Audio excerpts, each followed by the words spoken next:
Hello everybody, John Craig here with Performance Plus Tennis.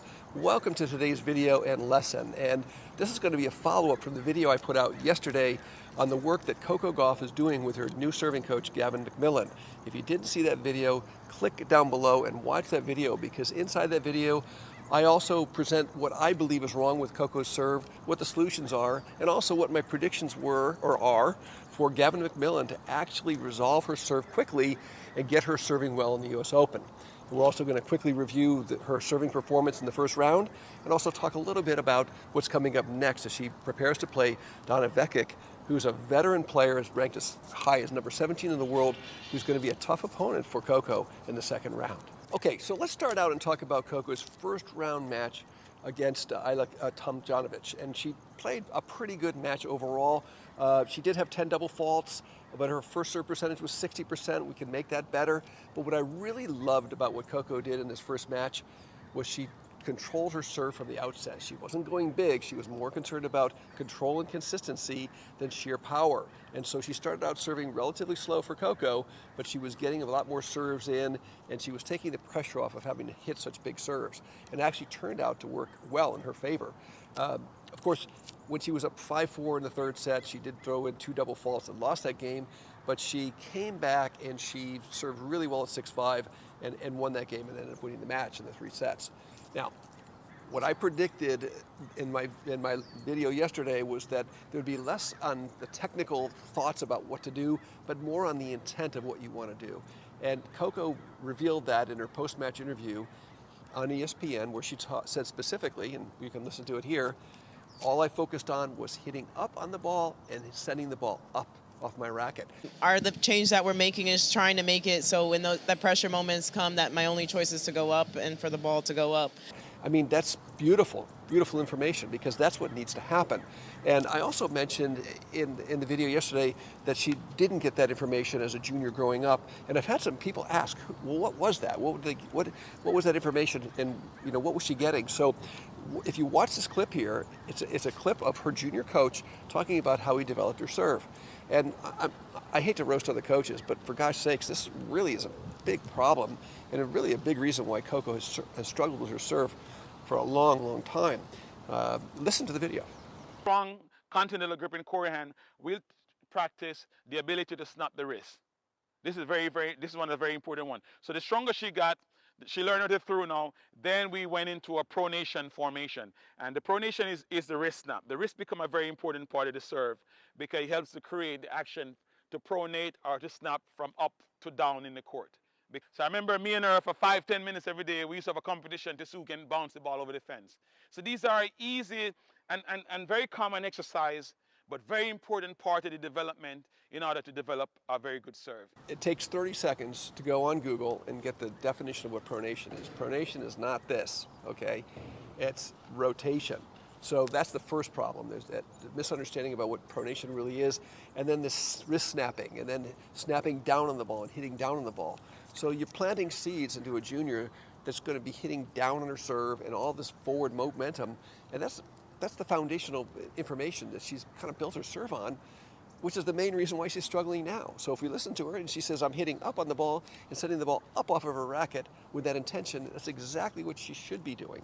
And so, Gavin, you're right on track with getting her to do the right things and the right idea, intent. And there certainly are technical adjustments that he's making as well, and there'll be more. But it's really important that she understands when she steps up to the line that she has a plan or an intention for the ball, and that will help realign some of the problems she's had with her posture. Gavin also adjusted her ball placement so it's not so far off to the right. So if she keeps more upright, and the ball's above her more, she's going to be able to hit up on the ball. If she's falling off to the left and she's over here to the right, there's no way she can hit up on the ball.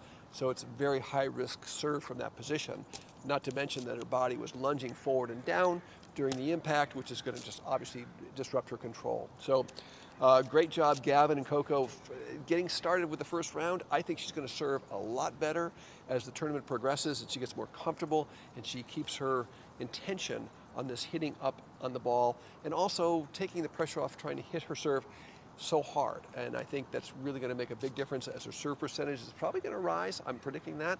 and she's going to be more confident, more successful. And then, of course, in the first match, as she progressed through the set, she started to serve harder because she started to have more belief in what she was doing, and yet she still retained a 60% serving percentage. So great job in the first round. So what lessons and ideas can you take away from what Coco Gauff is doing? And first of all, just keep in mind that the first serve doesn't have to be the very best serve you can come up with. It can be anything you want it to be. It can be a topspin serve, it can be a kick serve, it can be a slice serve, it could be a flat serve, it could be a flat slice serve, it can be anything you want it to be. So if you're a recreational player who's struggling with your first serve percentage, back off perhaps and slow down and hit up on the ball, try to get some spin on the ball and get into the points. Don't be throwing points away. I mean, Coco, on average this year, has been losing 3 games a match just on her double faults. So if you're having problems like that and you're struggling with your serving percentage, think of your first serve as being a tactical shot rather than just the very best thing you can come up with. Just think about some of the better pitchers in history. There's been some great fastball pitchers like Nolan Ryan, but there's also been some great clever pitchers like Greg Maddux, who pitched for the Atlantic Braves. He had a variety of different pitches, and if you were the batter, you never knew it was coming. Speeds and spins and placements and different types of pitches he was throwing, from curveballs to sliders to changeups to fastballs. Think of your serve the same way. Think about how you could use your serve to keep your opponent off balance, and instead of just throwing points away, trying to hit big serves, and then being trapped in hitting second serves all the time. And you know, when I'm receiving serve and playing, and I'm receiving a first serve from a player, I'm not thinking offense. I'm thinking defense. Let me get into the point here and see if I can, work my way to the point and get the point to turn in my advantage, right?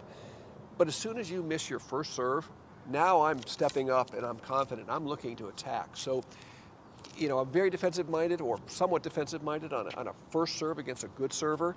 But as soon as that first serve is missed, now my confidence shifts completely, and now I'm looking to attack. And you don't want to give your opponent that many opportunities to have that attacking second serve mentality, because it erodes your confidence and puts pressure, even more pressure, on your first serve. So the best tactical advice I can give you is to be clever, be creative, change it up, change your speeds, change your spins, change your positions, change your spots on the court, and keep your opponent guessing. Because if you get that neutral return or that weak return, you can be in charge of the point from the outset, and that's so, so important. Love to hear from you. Leave your comments down below. Subscribe to the channel if you've not done so already. If you're interested, check out my website. If you're struggling with your serve, I have a video analysis service that I provide that has helped hundreds and hundreds of players worldwide improve their serves. And I can identify exactly what you need to work on and give you instructions for how to do that through video analysis, and it's really very helpful. And if you're interested in that, click on the link in the description down below. Also, I have a free gift for you. It's my library of lessons, and I cover the fundamental skills that you need to master on every shot in tennis. And all you got to do is click on the link down below to gain access to that library of lessons that I provide. And these are the foundational fundamental skills that you really need to master to achieve your full potential in tennis. So check that out.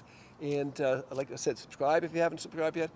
Give us a like, share this video with a friend, and stay tuned, because we've got more coming here at Performance Plus Tennis to help you with your tennis game.